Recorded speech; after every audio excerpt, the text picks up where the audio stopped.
Thank you. Anger is one of the trickiest personal problems. Folklore and cultural teachings of all peoples are full of warnings about its bad effects. The Roman poet Horace wrote, "Anger is momentary madness, so control your passion or it will control you." Will Rogers once cracked, "People who fly into a rage always make a bad landing." Now what they're saying is, it's bad to get mad. Anger of the slow-burning variety commonly known as resentment sometimes does more damage than fits of violence. Since resentment is easier to conceal, it's harder to control and more difficult to cure. More after this word. A few years back, I was sitting in Venice in a beautiful outdoor dining room. The gondoliers were singing, and it was an exotic, peaceful evening. I was talking with some friends, a hard-driving business executive from New York, and an equally hard-driving Hollywood producer, and their equally tense wives. We got to talking about how peaceful the evening was and how good this romantic and peaceful spot was for our nerves. The Hollywood producer remarked, "We sit here thinking how nice it would be to have emotional control so that tension and anxiety and stress wouldn't bother us as it does."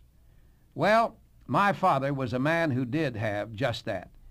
He was the most emotionally controlled human being I ever knew. Then he told us a little about his father. He was 40 years of age, however, before he got that self-control. Earlier, he was a man of very hot temper.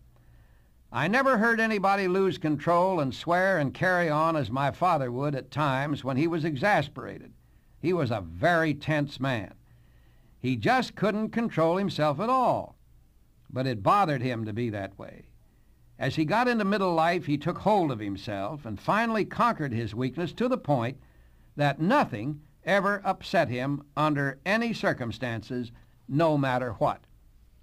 I asked how he managed to change and acquire such astonishing emotional control. His answer was simple yet profound.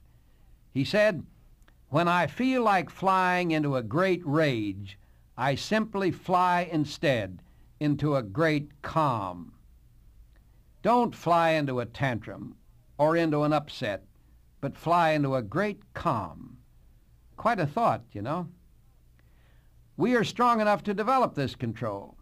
We don't need to settle for tensions and nerves. It's bad to get mad. Bad for whom? You. Anger won't harm you if you make up your mind that you want inner calmness and just go about developing it.